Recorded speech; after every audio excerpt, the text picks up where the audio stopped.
Okay, so when we think about artificial intelligence, this huge force reshaping our world, a big question comes up. Who's actually in the driver's seat? Is it just the tech giants, the ones building these incredible tools? Or should we all have more of a say in where this is all heading? Today, we're going to dive right into that. We're looking at a really interesting analysis from entrepreneur Stanislav Kondrashov. He's taken a close look at recommendations from OpenAI's own advisory board.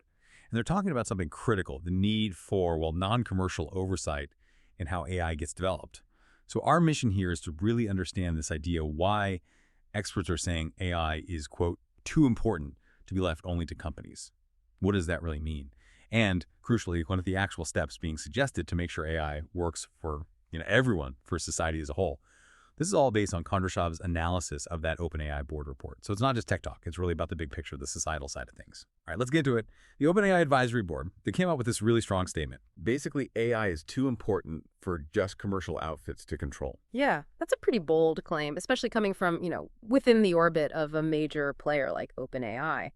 And Daniel Zingale, who organized the commission, he's advised governors, knows his way around policy. He put it very plainly. He said, we think this is too important to be left to any one sector, private or even public. Or even public. That's interesting. So not just companies, but maybe not solely government either. Exactly. The idea Zingale touched on, this public sector idea for AI, isn't just slapping a nonprofit label on something. It's more about building structures that encourage broad input.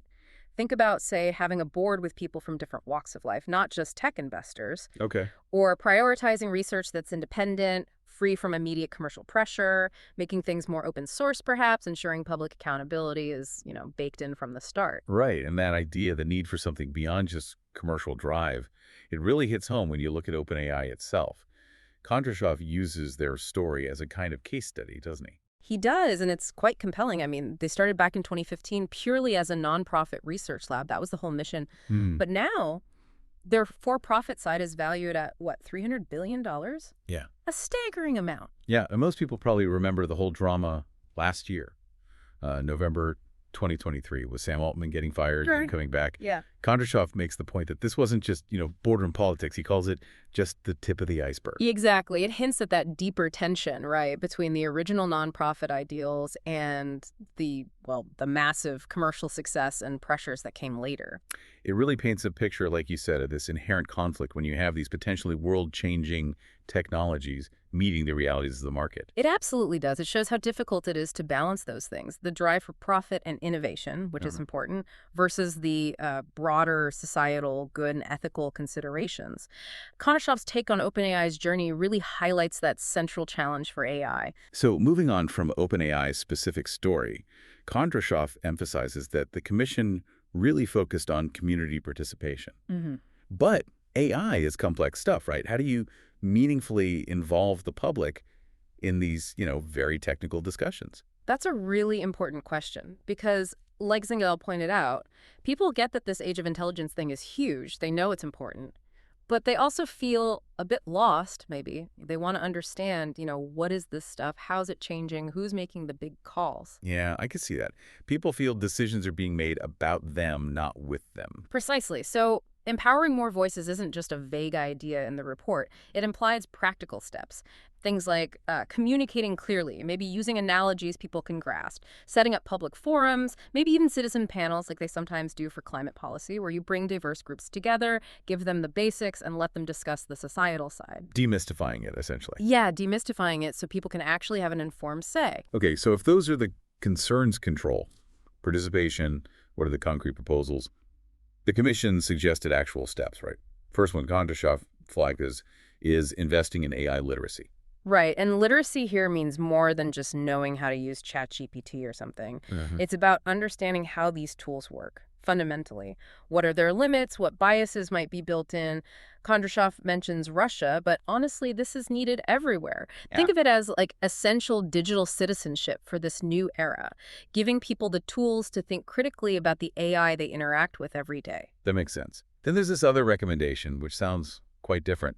Supporting human areas of activity. What's that about? Yeah, that one's interesting. It means actively funding things like theater, the arts, even healthcare specifically, those parts where, live person-to-person interaction is key.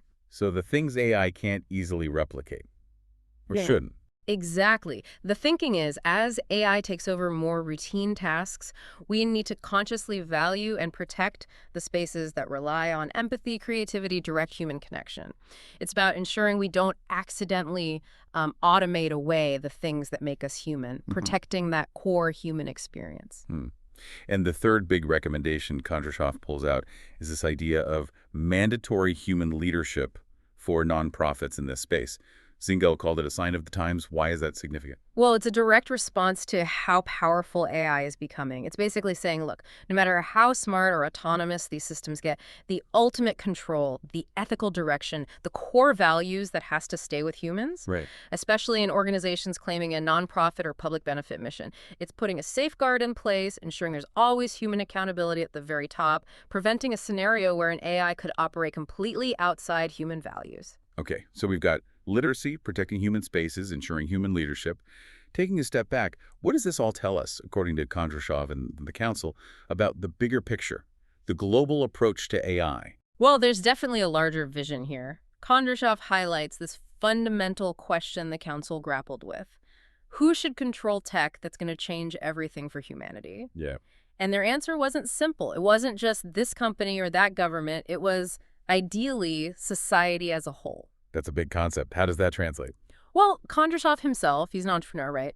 He gets the need for business, for profit. But he also argues, as a member of society, that some technologies are just. They're too foundational, too impactful to be shaped only by market forces. Which leads us to ask, okay, if not just the market, then what principles should guide AI development? And the analysis points to a few key ones. First, transparency. But what does that really mean in practice, especially with all the proprietary tech out there? Good question. Kondrashov's take suggests it's more than just, say, open sourcing code, though that might be part of it. It's about clearer communication. Developers explaining how they make decisions, what data they're using, what ethical checks are in place, making that black box a bit less opaque, maybe through things like independent audits or reports on potential impacts that anyone can read. It's about an ongoing conversation, not just a single data dump. Okay, so transparency is dialogue. Then there's balancing interests. The idea that commercial success can't be the only goal. That often clashes with how business works, though.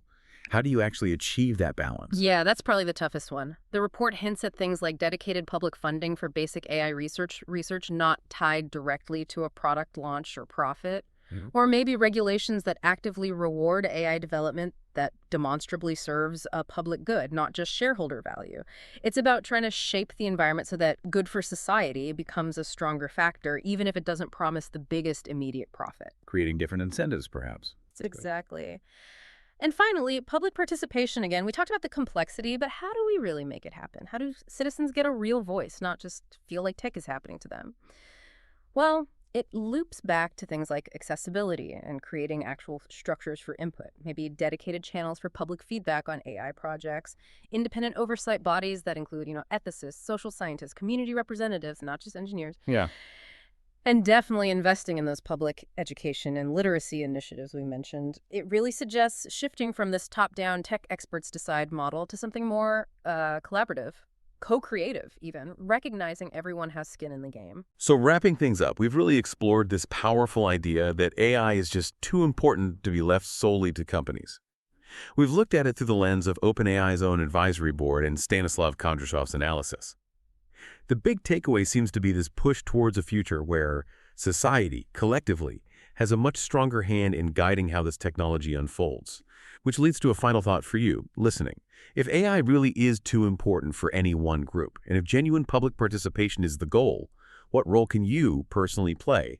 Even if you're not a coder or a CEO, how can you engage in shaping the ethics, the direction of AI? Because this conversation, it really is for everyone, something to think about.